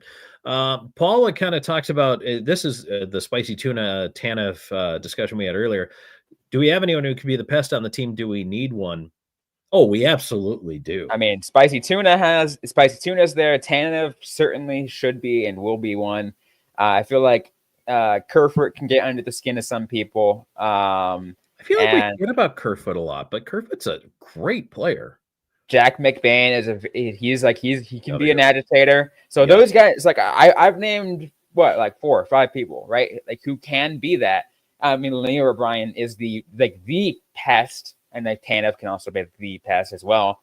And I feel like to the second part of that question, do we need one? It's a yes and no question. I feel like yes, because like a team with one can certainly it gives reason and it'll give leeway so your star players can do what they do best, right? It clears those lanes and keeps the game clean.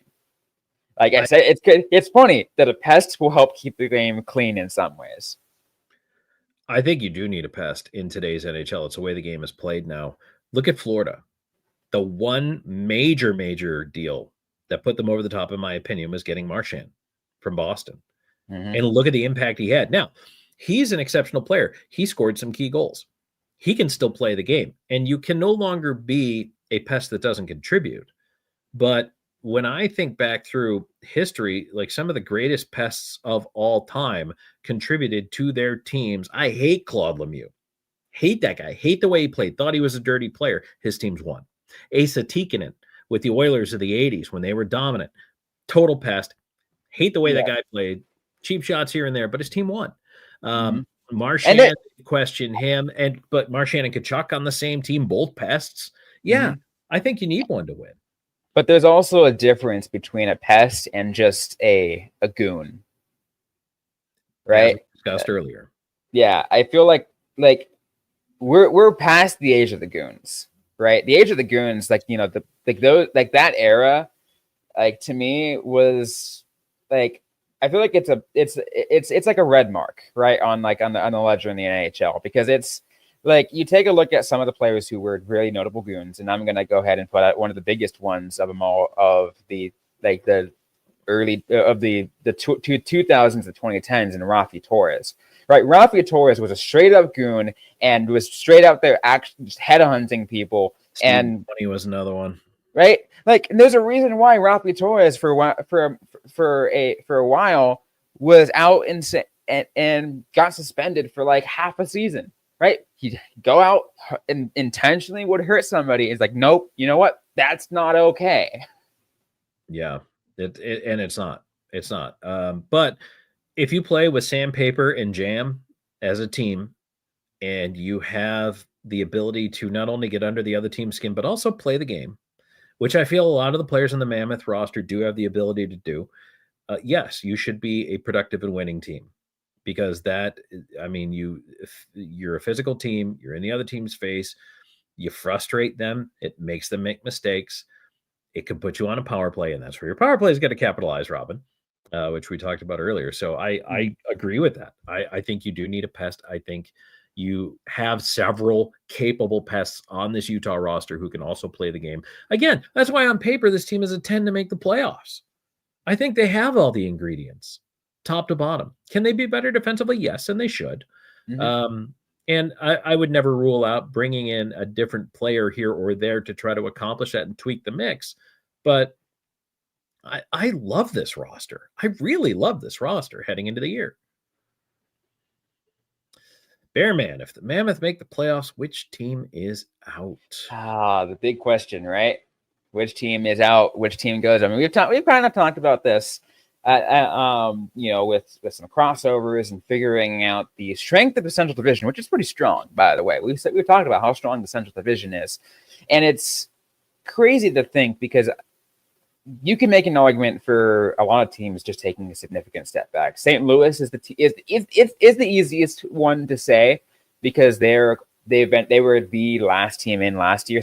So by default, they are the goalpost team to beat. But St. Louis can be a better team this year, and they can probably, they can be the first wild card, and Mammoth can be the second, and let's say the Wild just all of a sudden just absolutely tank, and they're not a good team this year. So it could be one of those. Here's the problem with the Central Division. I can make a case for everybody making the playoffs. I can make a case for everybody missing the playoffs. I can make a case for Nashville making the playoffs. They finished 30th last year, but that's a better team than they showed. And they could be a lot better this year, and they could do some real damage like we all expected them to do last year. Then again, maybe it's just not there for Nashville. What about Minnesota? Minnesota started the year like a house of fire, was leading the division for quite some time, then started to fall back to earth. They're going to look a little different this year. But St. Louis had to deal with some injury issues. St. Louis was this close to bouncing Winnipeg in the first round. And a lot of people want to dump on Winnipeg, my Winnipeg Jets. Winnipeg is not falling out of the playoffs. But you can make a case for why they could regress too. Robin, this is why we crowned the Central Division the toughest division in hockey. And if they're going to make it, the teams that have to miss, if they're in the top four, the teams that have to miss then become, because I don't think Winnipeg misses, Dallas, or Colorado. So that means Utah's number 4. That means every other team in the division has to miss. And I'm not talking about wild card. I'm talking about making it in the division. Sewing up that number 4 spot. Yeah. And we can see another year where it's a 5-team playoff division, right? I absolutely think it'll be a 5 from the Central. Yeah, the Pacific is just not. It's only top heavy, right? I mean, you got Vegas, you got Edmonton, and then who else is up there? I'm trying to think right now. You got Edmonton, Vegas. I think Vancouver. Yeah, I was gonna say. You know what's going to be interesting is, Robin, what's going to happen with Calgary with Dustin Wolf, who clearly almost single-handedly willed them into the playoffs last year, and who got robbed in the Calder. I just don't know that a goalie can do that for an entire season and then into a playoff run. The Kings are a big question mark because on paper they're better. And the Ducks and Sharks are trying to put it together and get better, and they have their question marks. But honestly, I think to me it's Kings, Canucks, Oilers, and Vegas in the Pacific. Those are the teams to beat. It is. Pacific Division's gonna be weird this year, but I'll watch it. I'll see how it goes. I mean, because the Western Conference, I just love to watch in general. Yeah. Oh yeah, absolutely. That's the West is fun. Again, it's a shame there's an East Coast bias because the West is fun.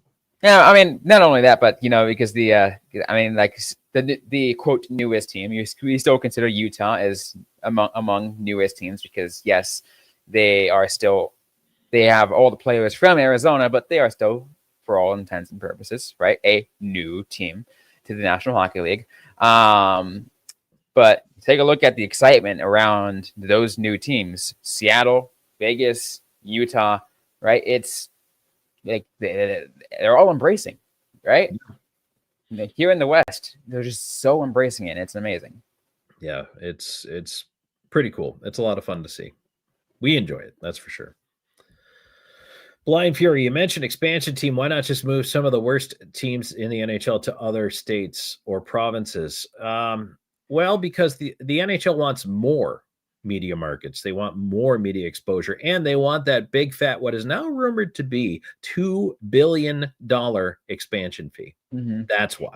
Yeah, and it goes beyond that too. I feel like one, a lot of these teams have like long-term leases with their cities, and they stay in there for a long time. And two, there's just a lot of history deep in there. And like you said, it's just like you can't abandon like big media markets, especially if it's, let's say it's a bad team that's not performing as well. Let's say like Chicago, right? That's an original 6 team. You just can't just uproot that. Some people, I've seen some comments out there, say, hey, move the Sharks, right? Because they're not performing well. They're barely even selling half their stadium right now. But you can't, but the San Francisco Bay Area is one of the largest media markets, out there. It is incredibly strong. You just can't uproot that. Not to mention San Jose's. I think they're now signed a deal where they're going to stay in San Jose until 2055 or whatever it is. Like, it's like, you just can't, those are some things you just can't change. That's why Atlanta, Houston, and Phoenix will always be in the conversation, because they're such big markets. And that's why, and one of the reasons why, and unfortunately, if you have any Canadian fans here, why Quebec City won't likely get it there. They have a good media market, sure, that's one, but the other aspect too is the just the strength of the dollar, and just the strength of what you can, how much can be put into the market itself. Yeah. Now Canadian TV revenues dwarf US TV revenues. To be sure, but it's very hard to overcome. And look, there's a difference in the dollar, there's a difference in the tax rate, and all that. Here's the other thing too: is this will make sense after I explain it. If Robin buys my NHL team, the Tallahassee Toms, for $1 million, I get that $1 million, and then the NHL gets a cut of it. And I don't know what the percentage is off the top of my head, but so I got to pay the NHL a little bit when I sell the team, but I get most of the money. Mm-hmm. An expansion fee for that same $1 million is pure profit for the league and goes straight into the pockets, chopped in 32 pieces of the pie, to the owners. That's why they prefer an expansion fee. The other reason they prefer an expansion fee and not to sell a franchise is because whatever a franchise is sold for will be less than this $2 billion asking fee. Every time they expand and the new fee goes up to expand, everybody's franchise value is elevated. And this is also why, the NHL was so hesitant for the sale of the Arizona Coyotes, right? Like, they did not want it to happen. So if there's any remnant Arizona fans who believe that it was all malicious and it was all done on purpose, no, this was not the case, right? Ryan Smith wanted an expansion franchise, right? He asked about an expansion franchise, and he showed all the paperwork. He said, hey, but Gary Bettman said, okay, we're not able to do expansion at this time. But when things started falling through for Arizona, that's when Gary Bettman approached Ryan Smith and says, hey, we have something that could work better for you. Ryan Smith didn't actively try to say, I want to take the Arizona Coyotes. Yeah, no. And that's, I mean, that's why it was, you hear his reaction of what a surprise it was. That's exactly what it was. It was just, it's the league finally threw its hands up and said, you know what, it's not going to work. And that's a hard thing, because Gary Bettman wanted the team to stay in Phoenix so bad. He actually probably did more than he should have. I have somewhere on this computer that I have right now, I'm actually using an older computer, actually footage like I took when Gary Bettman actually appeared at Tempe City Council meetings advocating for the Arizona Coyotes. Yep. And pretty much said, if you guys get this done, I will give the Coyotes a NHL draft, host, a all-star game. What do you want? I will give it to you. When's the last time you saw, Commissioner Silver hanging out at a commission meeting? It's just it's a little different. But It so was that great. is a mess now. But that entire saga was a mess. But we're glad we're here now. By the way, again, like I said, we're celebrating 1,500 subscribers. The immense growth since we launched as Locked On NHL in Utah has been amazing.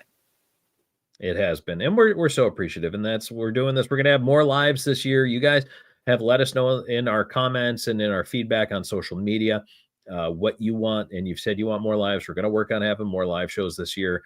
We're going to have more great content for you. We're looking forward to that. And just want to let everybody know we're going to wrap up here in the next 10, 15 minutes or so. So if you have any final questions, please toss those in the chat right now. And maybe we'll do some more of these events too. We'll do some more AMAs and some lives during the year. Let people jump in. And I think maybe, that's going to help us to keep on top of exactly what you want and how you want your coverage delivered. So, Paula, I'm going to just talk about this one quick. Who do you see coming up in the ranks as someone you look for a draft time? Any names bouncing around? The one big name for next year is Gavin McKenna. Mm-hmm. It's kind of funny. Generational talents now seem to be popping up in the draft every 2 to 3 years. But there's a little bit of an undercurrent for Gavin McKenna, a little bit of a, hey, should our team tank to get McKenna? He could be a franchise player, a generational franchise player. Mm-hmm. I know we just went through this a couple of years ago, but Gavin McKenna is the one big name out there now. It's interesting that you mentioned that too. I mean, yeah, that is the one big name that's focused around. That's still too early. I mean, they do a lot of early rankings and focus on that. But as you mentioned, we hear that name get tossed around too much these days. Mm. I remember a few years ago, there was the Shame for Shame campaign, right? When a lot of teams were tanking to get Shane Wright. But then what happened was during the combine, something changed where they saw what Shane Wright really was outside of not just as a player, but like as a person. And the Canadians passed on him. The Devils passed on them. The Coyotes passed on him before finally getting drafted by the Seattle Kraken. As he was supposed to be the undisputed number 1 overall pick and ends up going number 4 because things happen. And sometimes in other aspects, you have I'm trying to think, like a few years ago where there's a guy who is, this guy's going number 1, and they did go number 1. But now we hardly hear about them. It's yep. So and look, hey, out of that draft, who looks the rosiest? Out of that, the 2022. I mean, someone already did a redraft of the 2022 NHL draft, and Logan Cooley went number 1. And I think I think not for us to sound biased or anything, because yeah, sure, we're biased, but I feel like anyone else will agree that Logan Cooley is the best player from that draft so far. Yes, absolutely. And it's extension's coming. I know it's coming soon, and if history is any indicator, I think it'll be announced during camp. If they can agree on the term and the dollar amount. So Bearman says would love to see quick post-game wrap-ups. We want to do more of those too. So I would love to do more post-game shows, especially those live post-game shows. Doing live, especially if it's quick, it's a little bit tough because I still want to interact with you guys. And that kind of will slow things down. But we'll still do that. We'll still plan a lot more post-game lives. Because I feel like you want to do it. I think we'll plan post-game lives to only air really on a certain day, because both Tom and I also have busy schedules, right? We have, outside of this show, like I work early in the mornings. So sometimes I got to plan ahead, but we will get those done. Robin absolutely needs the nap to get through it. So, hey, I need the nap. That's hockey culture. I don't know if you guys know this or not, but hockey players routinely take naps during the day. They go to morning skate, they eat, then they take a nap. They take like a 2-hour nap, and then they come back and play the game at night. So embrace the nap. That's me. My morning skate is my morning job, my early morning job. And then I go home with a cup of coffee in my hand, take a nap, because coffee naps are actually some of the best out there. and then I get on the rest of my day, do the show, and then start over again. Locked On Mammoth has a firm stance. We are pro nap, absolutely pro nap. So that's a good one. All right, Robin, let's maybe wrap up with this one here. Paula, heard some podcasts saying going to the Worlds, etc. It doesn't do anything for players. Getting attention does nothing for them. Do you think it matters, or do you think it helps? I feel like it really, like, for the attention wise, I don't think that is a big thing, because what we're seeing is, I mean, especially World Juniors, like here, like you have to go on NHL Network to find it, right? It's incredibly hard to get access to it. But what it does for the players is it allows them to develop more, play on the world stage, and wear their country again on a really meaningful level, right? World Juniors, these guys are most of the time, I think, what is it, 20, under 20, U20, what is it, U20, the U20 World Junior Championship. They're getting one last time at their age to be able to do that. I know Team USA, they have a fun time doing it. I think Team USA has always put out a really good World Junior team. And it really gives those players that opportunity, A, and then B, the development, right? Some of them really find some of their best versions of themselves at the World Juniors. Some players have never played, whether it is World Championships, whether it's Olympics, whatever it is, have never played on that high a level. So yes, that does show you something about the players. And I think if a player has a standout tournament, yes, it can elevate their profile. But what's more important here for a lot of these players is what it means to them. Not so much the media exposure. I mean, yeah, that's helpful if you haven't been drafted yet or you're wanting to sign a contract. But what it means to the player to be able to represent their country, what it means to be able to have that experience, forge those bonds, play in that situation, probably means a lot more for the individual players than it does to the outside world, right? I think that matters more to the guys, but that's something you can never take away from them. They'll always be proud of that experience. They'll always look back on it. I've been fortunate enough to talk to some guys who've been Olympians, and in a lot of cases, especially outside of North America, I can't begin to tell you how important that is to them. So yes, it matters to the players on an individual level quite a bit. And some guys find it hard to say no when they have to turn it down at the end of the season, but maybe physically they can't do it. Maybe they're just out of gas, whatever the case may be. So I think it does matter. And again, if you're a breakthrough player, sure, it matters for you. Mm-hmm. And he's mentioned too, like, I feel like a lot of players just they'll talk about the experience playing on the world stage, right? For the long-time listeners, by the way, this is kind of a little bit of a side comment as we're wrapping up here. But for long-time listeners, know that when I first started Grow the Game, one of my first guests was Lindsay Fry, right? She runs the Arizona Kachinas, right? But she's also a former U.S. Olympian. She played for Team USA in the what year was that? 2014, right? 20. Yeah, U.S. Olympics. That sounds right. Yeah, and won the silver medal, right? So, so she's got the experience, and she talks about that and how much it helps to, and how much that meant to her. And now what's crazy is there are now young girls out there who now look up to her, and because they say, "Ooh, we have an Olympian out here who is our coach." Like, this means so much to us, and it trickles down. Really, it really does. Yes, it does. And that's why it's so important to continue to grow the game and do that series. And Robin and I appreciate all the notes, all the comments, all the support. And hey, keep throwing them at us. The more you think, if you think, hey, here's an idea for the show, we're always willing to listen to it.